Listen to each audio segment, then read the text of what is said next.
Welcome. Woohoo! Thank you. You are at CSL Bellingham this morning, and we welcome you here, whether you're in person or you're on live stream. We're delighted that you've joined us. I'm Cindy Clay. I am your host today, and my pronouns are she, her, and my ancestors hail from Great Britain and Sweden. There you go. And so we are going to get started with music this morning. If you are new to us, come to the Ask Me desk. That's the desk right there with a friendly person who can tell you more about us, answer any questions you have, sign you up on our mailing list, whatever you want to do this morning. We're glad you're here. And let's go with song. I get to introduce our guest singer this morning, Jean Mann, the barefoot singer from Seattle. And Jean also is a ukulele teacher. You just have to go to Seattle for your ukulele lessons. So let's get started. Or go on Zoom. Yeah, or go on Zoom. Yeah. So, hi everyone. My pronouns are she, her, and my parents were Bellingham and Memphis. I grew up in Bellingham. So I'm going to teach you this song. If you don't already know it, it's called Follow the Sun. I'm just going to do a quick little first verse, and then when we start the song, you'll know it. Okay? So it's follow the sun, and which way the wind blows when this day is done. That's pretty much it. You'll get the rest of it. Okay, here we go. Welcome.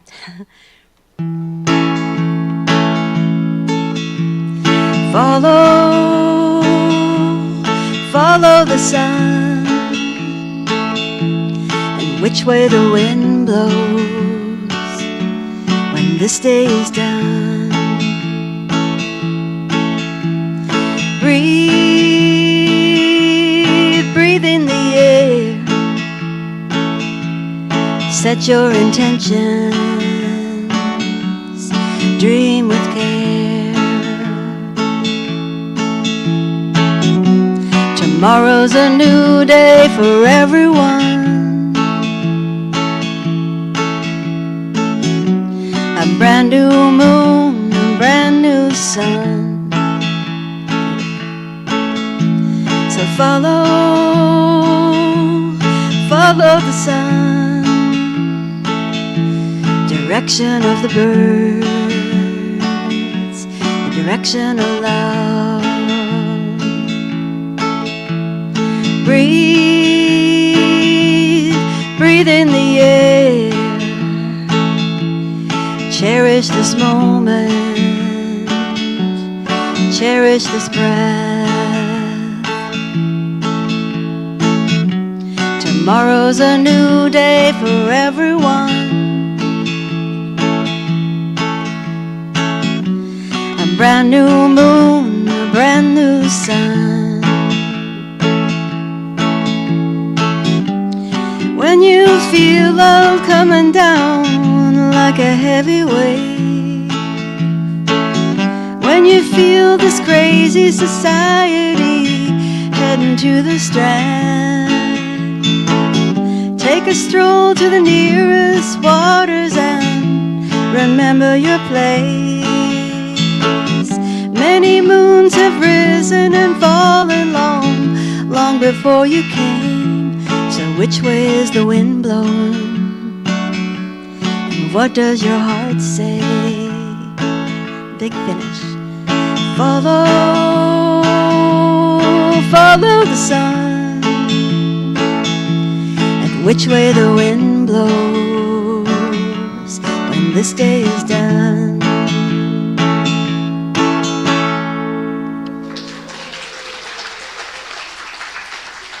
Thank you. If there are kids here today, our teachers are going to come down. You all come on down and join your teachers, and we're going to sing you to your classes. Here we go. This is Hooray for the World.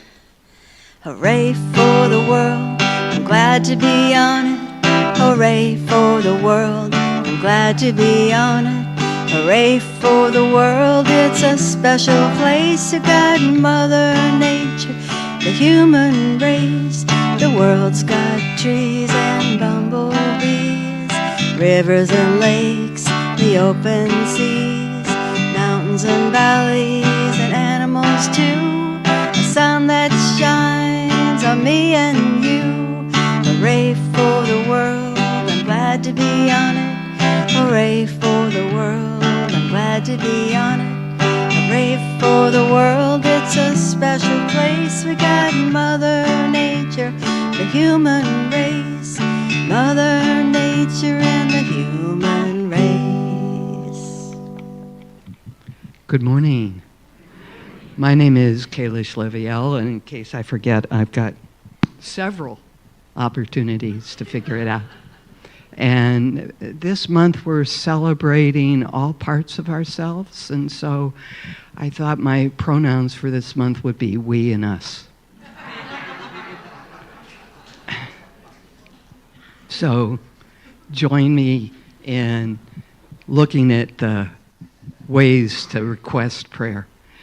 I'm your prayer practitioner for the day, and anybody wearing one of these, like Joanne and myself, and that's it for the moment, are available to pray for you.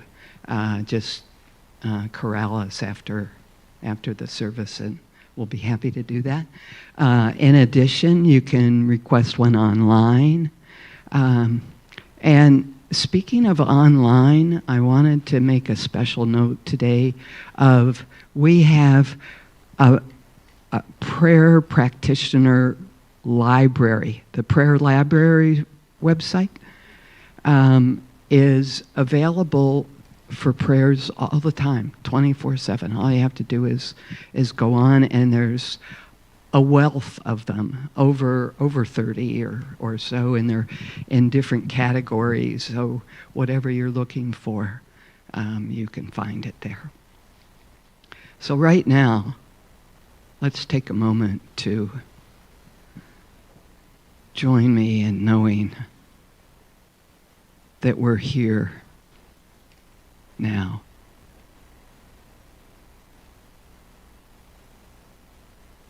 Breathing in and breathing out.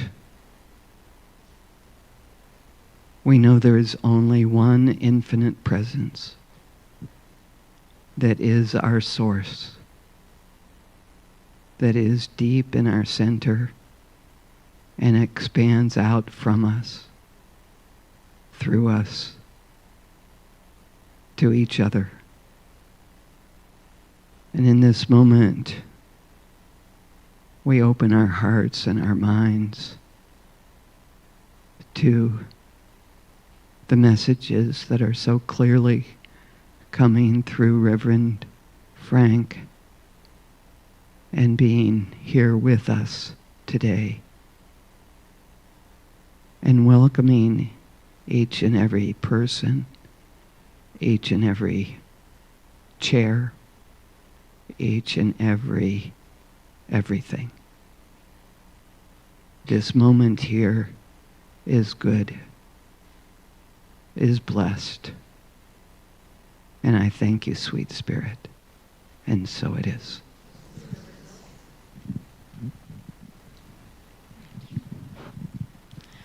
All right, I get the privilege of introducing Reverend Frank. So we have a guest musician. Oh, we have a song. Don't introduce Reverend Frank. Thank goodness you're sitting there. We have a special song. There is no need for me to be up here right now. I'm sitting back down.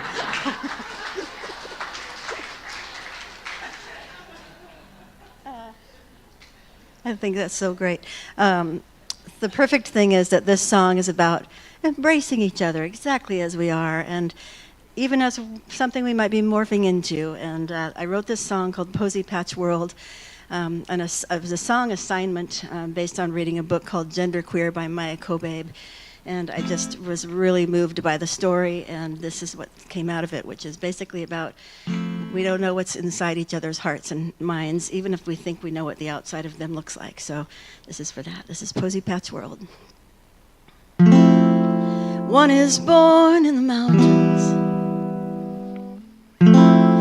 another by the sea. That space in between is where you'll find me. We ache and sing and love and crush. We're hearts and bones and life is such. What does it matter to me which who you're gonna be? You're they, you're them, you're E, you're M, hello, I'm she, I'm her, I'm me. And I love you. I love you.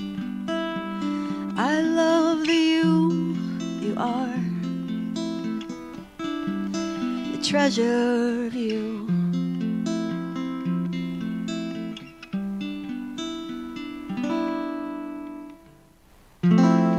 A wretched invention to posit the question, who do you think you are? What's under my hood don't match your view. We're just two flowers in a posy patch world. What does it matter to anyone which who you're gonna be? You're they, you're them, you're E, you're M, hello, I'm she, I'm her, I'm me. We laugh and sing and love and crush. We're hearts and bones, and all above the rest is love.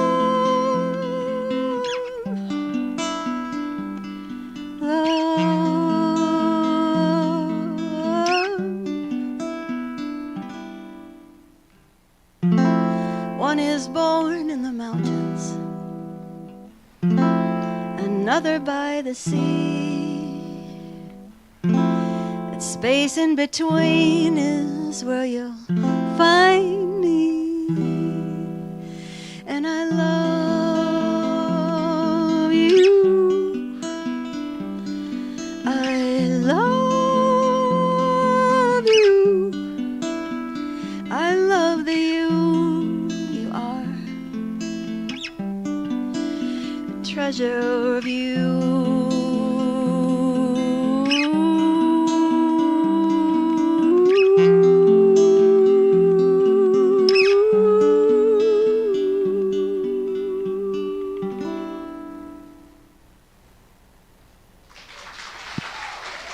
Thank you so much. That was beautiful. I'm glad I let her sing that. Oh, okay, now I get to introduce Reverend Frank. Reverend Frank is a New Thought minister ordained through Unity Worldwide Spiritual Institute, and he is now the minister at the Unity Spiritual Center of Bellingham. His passion is inviting and connecting people into community and sharing joy, wholeness, wonder, and the unfolding of our sacred journeys. Frank leads from a perspective that begins with the inner path of awakening to our true selves, where we all get to marvel at the myriad ways our lives outpicture into wholeness, joy, and living authentically. And, just as an addition, Frank and his wife Diane have lived in Bellingham since 2021, and they love it here. So, we're glad you're here, Frank. I heard this talk, and you're in for a real treat. Thank you.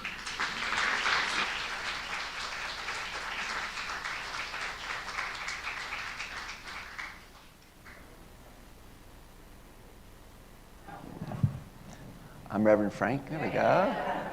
My pronouns are he, him. My ancestry is Irish and German. And we're going to end this talk today by saying a prayer for anger.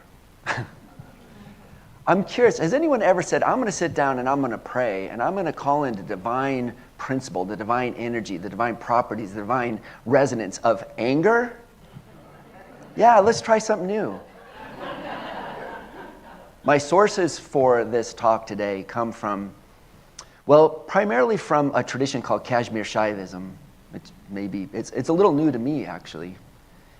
But oftentimes, and I want to reflect that my tradition is Unity in the New Thought movement. And in 1893, the founders of Unity, Myrtle and Charles Fillmore, they went to the Parliament of World Religions. When they were there, they met a teacher. His name was Vivekananda. And so they really brought in this energy that they started seeing from the East, that they found, wow, this really is resonating. What we've been learning, what we've been doing, what the New Thought movement, with this non-dual energy, this oneness, wholeness, allness, consciousness. And then they went, wow, there's people been talking about this on the East. And you could see in the archives, when you look at a lot, oh, and by the way, I tried to see, did Ernest Holmes maybe go to this conference too? 1893, he was 6 years old, so probably not. But a lot of those New Thought people at the time were at this conference. And when you look at some of the literature, like the original website from the 1900s. Yeah. Okay, so maybe it was the correspondence that you could see. They had, but if you could see like what they were promoting in their outreach material was books, and a lot of them were the New Thought teachers, which a lot of us will know, Emma Curtis Hopkins and Emily Cady and Troward and all the folks that were very popular at the time. They also had a lot of material from the Transcendentalists like Emerson. They also had a lot of material from the East like Vivekananda and their understanding of this Vedantic tradition. And something that was around them, but none of them really knew at the time, which has become more, I've become more aware of this tradition. So I'm going to say it's in the New Thought tradition, because in this play of this dance of consciousness and what we're understanding about wholeness and about non-dual thinking, there is this energy of tantric or Kashmir Shaivism, which basically what I love about it is it's a movement of oneness, of non-dual, of wholeness. But what's different or maybe unique about this tradition is that it says, because sometimes there's this energy that says, well, there's just the one and we're just these one spiritual beings, and so basically the world is an illusion. That sort of thinking's out there. But in this tradition it says, yeah, but we manifest this divine expressing as us. And therefore everything about our humanity, about our showing up in the material consciousness, everything about not only the Shiva but the Shakti is the language. There's a divine energy, there's a divine spark in the materialness of it all. In this property of showing up as beings and material beings on this planet as we understand them. And we know we say material beings, this is all a lot of movement of energy we perceive as material. But all of that is sacred. All of that is holy. All of that is part of this oneness. That just resonates with me so much. The sacred journey of our humanity. It feels very aligned with the wholeness. Seeing that the Christ in you, seeing the oneness in you, seeing the presence in you. It's all this divine play. So we talk about in unity, in New Thought, in CSL, this sense of oneness. And then I'm at a meeting. There's a few of us gathered, and one person mentioned that they were really angry about some stuff that was going on in the world. Can you imagine? You might guess what it was about. And you would have thought that the others in the room were about to call 911. Oh my God, they're angry, life support. And the energy flew out. It's like, you can't be angry. There's, maybe we should practice forgiveness. You got to get past that anger and get to love. And, it's this whole, and I thought, I have to admit, I really thank you, Reverend Abigail, for working with me and doing this. Reverend Abigail's over at Unity today. You guys knew that. I'm here. And I was on a different track totally. And then she said, yeah, we're doing anger this month. And I went, okay. And I had this bit of a struggle, to be honest, because I went back into the archives, and as I do when I do a talk, I'm like, well, what did Butterworth say? What did the Fillmore say? How can I look through some of our traditions? What did Holmes say? And find out about what we said about anger. It seemed to me, especially some of my research, that there's always this sense of like, well, you're angry, but let's somehow move past it into something else. Okay, we don't want to be there. We want to be here. We want to go to joy and love and peace and harmony But anger, fear. Here's a funny one, disgust. Nobody wants disgust. It's kind of like this, though. You might think this is a fly fishing rod, but it's not. It's an exploration of our feelings that we're not being aware of. And it kind of works that way. And so here it is. I go, I know. I'm going to put my fly on there that says be angry. And I'm going to cast it over there. I'm going to bounce it off your nose. Or be mad, Be disgusted. And can you imagine this anger thing? It's like, and how much do we get this, like, in our culture, in your family, relationship, communities, the news, YouTube, bouncing that little fly of, are you angry? Did I hook you? Are you angry yet? Did it get you mad? And then we bite. And so sometimes we talk about these emotional levels. And what I want to suggest is that, and I think we know this, this is a reminder, is that between this impetus, this fly bouncing off our nose, and my choice to respond, there's a gap. Maybe it's the gap you call, that input comes in and you go, just a minute, And on the outside, it may look like this all happens in just a second. But inside, it could feel like it really extends. That impetus comes like, oh, I know what you want from me. But I think I'm going to go, give it some space before I decide how I am going to choose to respond. Let me give you an example. I'm just language, the I am consciousness. We say this one, I am, the truth of our nature, I am. And then sometimes it's that fly hits the nose, and now I am angry. What if it's just I am, and in my field I see something that I want to address, and there's this power, there's this resonance, there's this really sacred energy called anger, and I'm going to choose to use it in this place right now. I'm going to choose to use that beautiful power of anger. Really? Yeah, using the anger, using the power of, and we can do all this. And in this tradition called Kashmir Shaivism, they have this sense that of how we deal with these emotional states that are called rasas, R-A-S-A-S.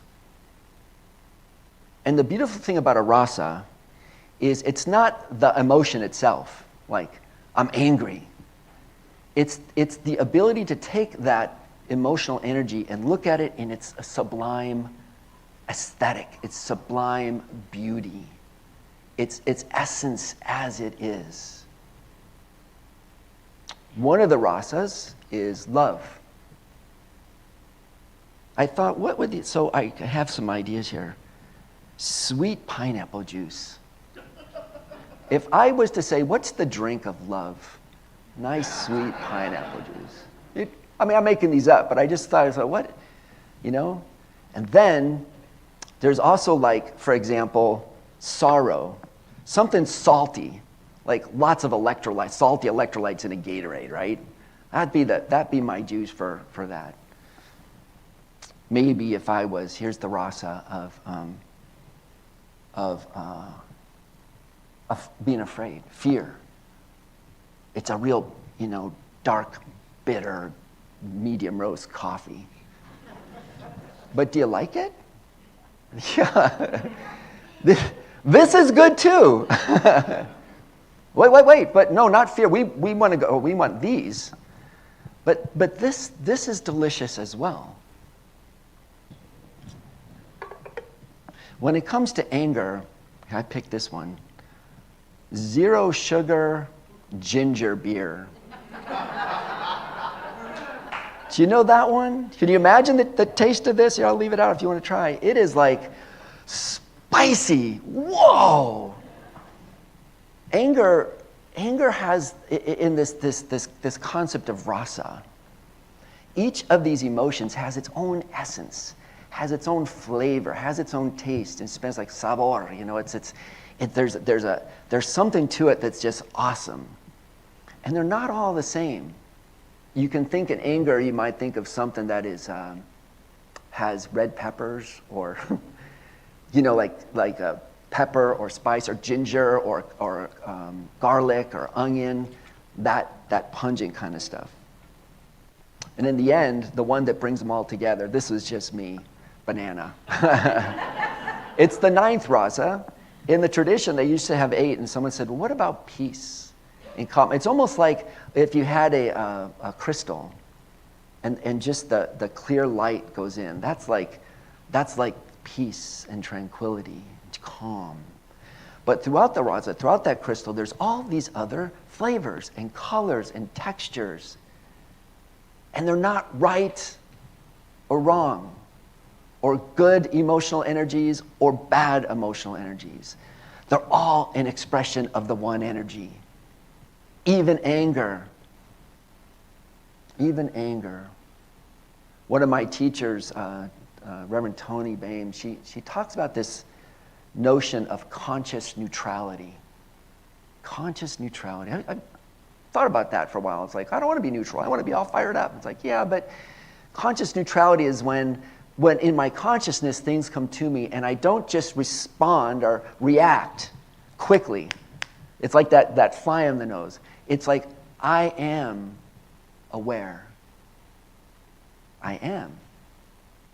And now all these energies are mine to use. What was that quote Ernest Holmes says about the one principle God says, no, use me. Use me. Use it. Use this energy. It's like all of these energies, these states are available to us. Now, I want to be clear that this notion of rasa is not the emotion itself. And let me give you an example. In Romeo and Juliet, one of the big rasas there is love, and it's romantic love, but love. And the other one is tragedy, deep sadness. I don't want to give a spoiler alert here, but we all know. We know the story.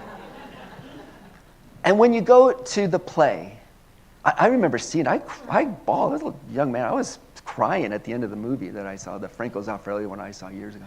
But you're at Romeo and Juliet, and you're sitting there watching, and you're feeling this amazing energy of love for this love story. Now, the reality is, 2 actors reading a script from 2 people who never existed on a set that was just made up in a town that didn't, is sort of a fictionalized version of some towns that exist. And these 2 actors that are, having this experience of romantic love, they may not even like each other. It's a play. But if it's done right and done well, what happens is we catch the rasa of love.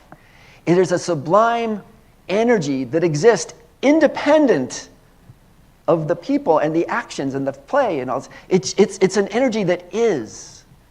And then there's this tragedy, there's this death. And you might be in tears, but nobody really died. It's the actors, and it didn't really happen. But what they did is they elicited, as best they can, as the playwrights, the actors, they elicited an energy, a rasa, this rasa of sadness. And it's beautiful. Someone goes, how was that play, Romeo and Juliet? You go, I was so sad, it was great. Right? You gotta see it. I was just crying. Oh, you gotta see it. Because it's not the, we wouldn't want to have a tragedy like that in our personal lives necessarily. But we all get the beauty of the rasa, of this energy. And anger has that rasa too. And you say, well, I don't want to go around angry. There is a beautiful, I try to think of an art expression. I think Les Mis, Les Mis? And there's John Valjean's being chased by how do you say his name? Jobert? Yeah. And you're just like, leave him alone. It elicits this energy for justice, this energy for that's not right. There's an injustice, and you feel it in the play. Walk out of there going, do you hear? You're singing and you're just all ready for justice, and there's an anger, and it's this sacred anger, and it's beautiful expression. It's beautiful in its outpicturing. So my question then, for all of us is, when we see we're conscious of, I don't want to be triggered and be angry. Not saying that. But from a place of conscious neutrality, when we see something in our field that requires a response, a response that's spicy and just energetic and hot and fiery, and there's something we need. I'll give you 3 examples. Gospel of Mark, chapter 3. Jesus goes into the sacred synagogue, and there's people gathered around, and it's a Sabbath. And someone brings forward someone who has a withered hand, it said. And then there's people who look and go, well, this is our religion. There's laws. There's rules to be obeyed. And the rule is you can't do any work on the Sabbath, so no healing allowed.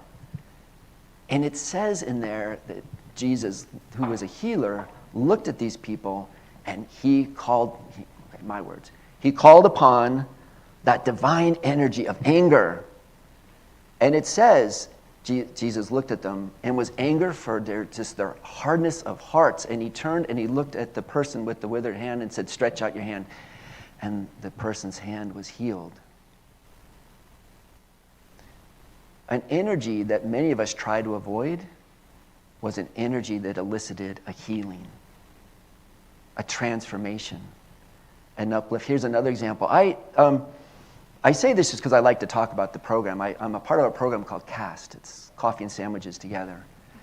And we meet out at the library. I do it once a month, and we serve sandwiches. People make sandwiches. It's peanut butter and jelly and cheese, and we have bananas, good symbolism. Soft food, because people on the street oftentimes don't have teeth. You got to give a lot of soft foods. And I look forward to it every month. And the other day, and there's all, I know these people. It's been years of doing this, and I was talking to someone, and I thought about, because I was getting ready for this talk. So Thursday I was out there, and I'm like, what rasa? What rasa is being elicited from me? Like, what is it about? What energy is calling me for? What divine energy is calling me forward? I thought, is it compassion? Do I feel sad or sorry for the people? We had like 70 people came on the street to get a bag of food. And that wasn't the leading one for me. There was anger. It's like, in my community, really, we've got all these people. They walk away with their sandwich and they put up a tarp right over by Mount Baker Theater, which I love to go to. And we walk by, and it just, sometimes I don't know what to do with it. And I got done and I sat in my car and I was just like, I feel the energy of anger about how I'm in an electric car. There's a lady who's an amputee in a wheelchair, and she's going, hey, can you help me? I got to plug in my wheelchair. And I'm like, And I'm just like, these energies coming up. I wouldn't say I am sad or I am angry, but I was very clear that there's a perspective I have at looking at my world, and I want to call upon that energy, that rasa, that sacred energy of anger, and say, what is mine to do? How do I go forward? How do we support in my city the next unfolding for justice, for support for people? So I say, ooh, I don't want to be angry. Yeah, we want to call upon the rasa of anger when it's appropriate. We want to dip into that source of anger when it serves justice. When this spicy energy goes in and burns my ego, that's a good drink. Burns my personal ego and any kind of selfishness or self-centeredness, anything, that power of anger, it's and in this tradition, each one gets assigned a face of the divine, the face of Shiva that wants to burn away those transgressions and wants to burn away the things I can't see so I can get aligned and live a life of transformation in a higher way. Okay. I'll give you one last example. And then we'll pray. And then we'll pray for anger. See, we're going to do it. It's going to work. I did see once, I saw this piece where some people on the political front were saying, we're going to focus in my state on election safety. As they're getting a sense of, we don't know, is there energies that are looking at the elections, and we want to be sure that everyone understands they're safe. And so they decided to get together and do, and I know this because it's something I used to do, what they call a tabletop exercise. Let's just all sit around and talk about scenarios and how do we respond. So that's what they did. And I remember thinking, for any kind of anger that I might, a focused anger is like, how do we focus what we might be angry about, whether it's my personal life, my relationships, and our community life, and our public life, and our world life, and in the environment? How do we focus in a way that is co-creative to finding an effective and a loving solution? But it's the anger, it's the spicy energy that gets us to move on it, that gets us to move forward. We want that rasa. It's holy, it's sacred, it's loving. And again, I'm going to repeat just in closing, it's not this anger. Did I get you to bite? It's not get angry. It's not, oh, I'm angry now. It's, I am love, I am peace, I am whole, I am clean, I am clear, I am the one divine energy expressing, and I choose this rasa, this energy of anger, to support me in what's mine to do. You see the difference? Yeah. Let's take that to prayer. If you would, just feel comfortable, close your outer eyes, and we allow ourselves to sink into that beautiful heart space, that temple of our hearts, that ashram of our soul, that very essence of our being. We sink into that place with a beautiful breath. And we allow ourselves to be open to the divine energy, the divine rasa of sacred and transformational energy of anger.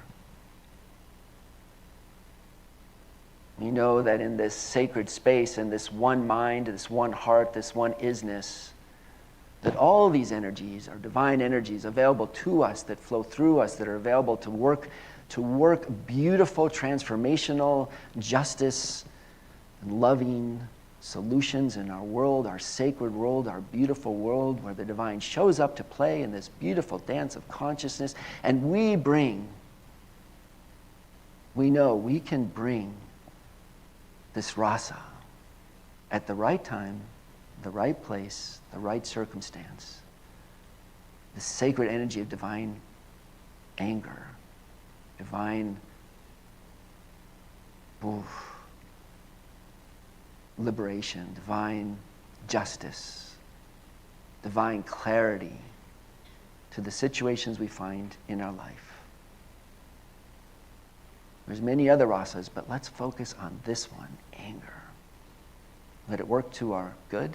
Let it be an energy of the divine that we harness effectively and lovingly and beautifully and transformationally, not only for ourselves, the good of our families, our communities, our city, and our world. So it is, and so it is. Amen.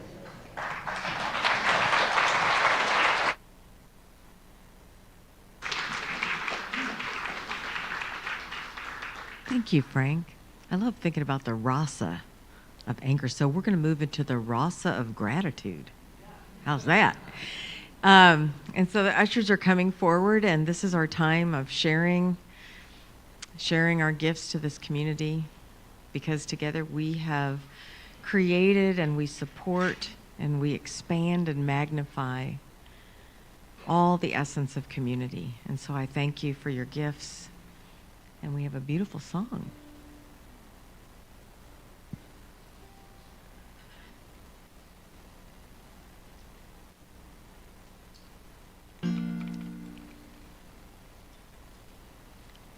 The song is called Lucky I grew up on Lake Whatcom, and my parents did not really live to see me become a songwriter. So this is a song of gratitude after the fact, and goes through lots of parts of gratitude. So here we go.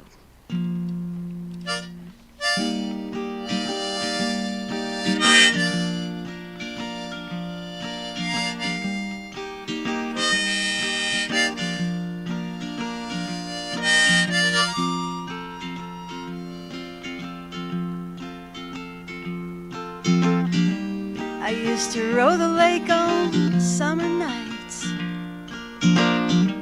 tie up to pilings, lay my head on a sweater rolled just right, look at stars and drift in the path of the moonlight. I was lucky to land in this place in time.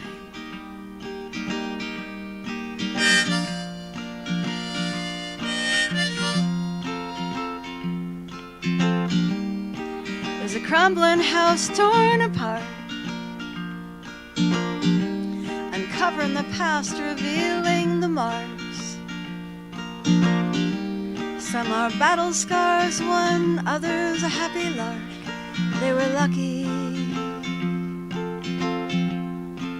to land in this place in time.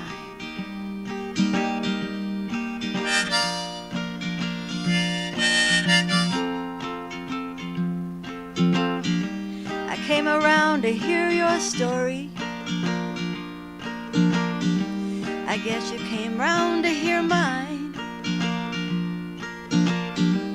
One day we'll write our own chapter.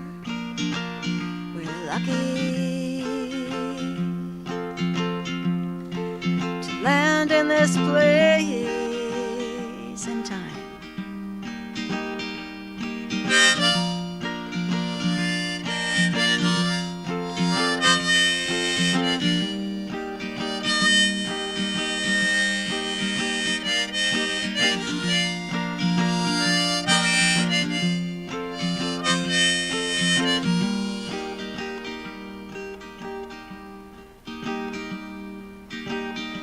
Tonight I took you out on the lake, tied up to pilings and carved our names, left a mark to remember the days we were lucky to land in this place in time. And we're lucky, so lucky, drift in the path of the moonlight tonight. Hey, yeah.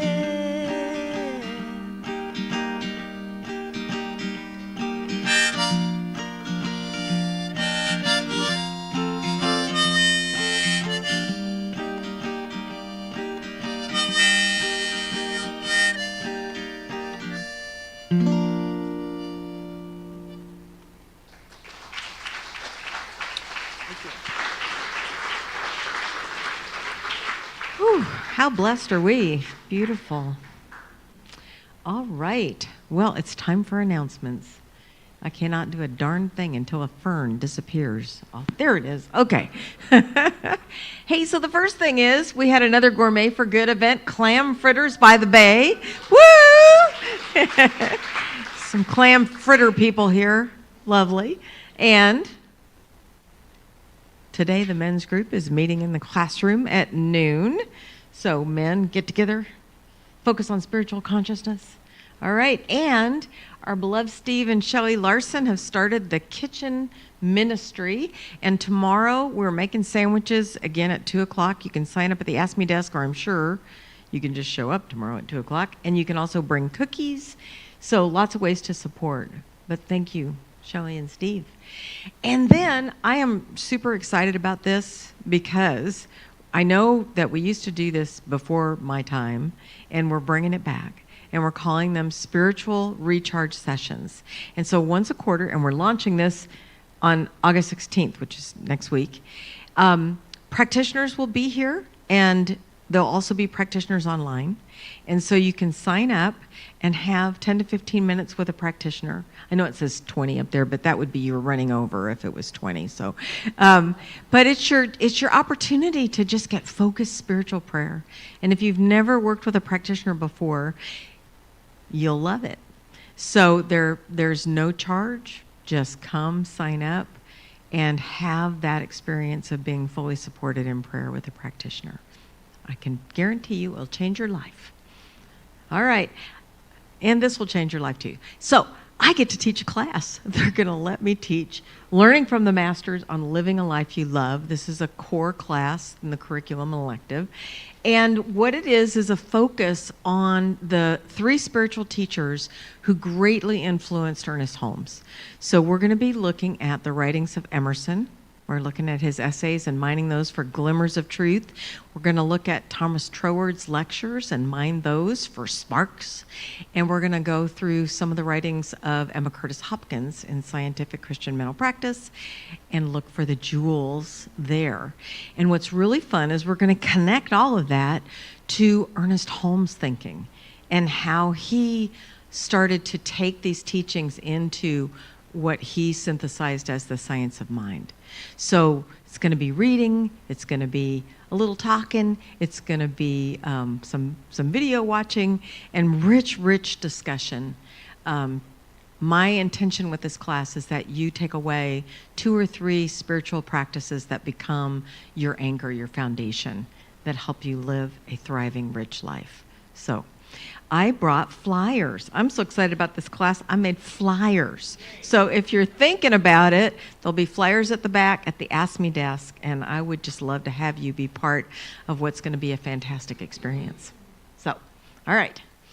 Next Gen Retreat's coming up, and that's in October 9th to the 12th, and what we want you to know is that if you are a Next Gen age 18 to 35-ish, we have a grant, a retreat grant that you can apply for. So if you're interested in going to that retreat, please do send an email to info@cslbellingham.org, and then we can get you an application.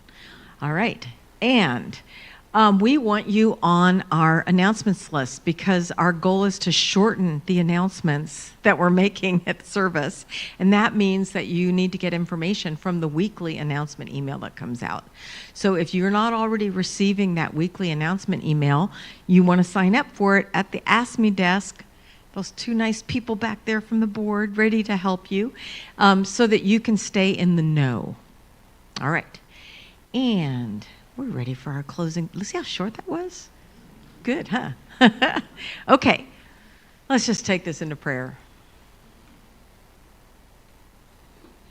I am so grateful to carry the words of Reverend Frank into my week. I am so grateful to be more aware of the energy of rasas, to be more aware of my moment to pause and to choose and to decide how I will direct that energy, whether it's anger, even disgust, whether it's love, to be in that place of awareness, that moment of choice.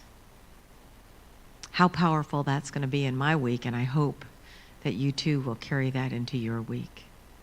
And so I am grateful for the beauty of the music this morning, the joy in my heart at listening to the words. I'm grateful for the presence of each one of you in this beautiful community. I'm grateful for the sound team, keeping us all together. And so I just breathe in this moment of love, this moment of connection. I say thank you, sweet Spirit. And so it is. All right. I'm going to need your help on the chorus on this song. This is a song by John Prine. It's called Boundless Love, and I will show you how the chorus goes. Here we go. Let's see. Surround me with your boundless love. Confound me with your boundless love. I was drowning in a sea, lost as I could be, when you found me with your boundless love. That's it. All right, here we go.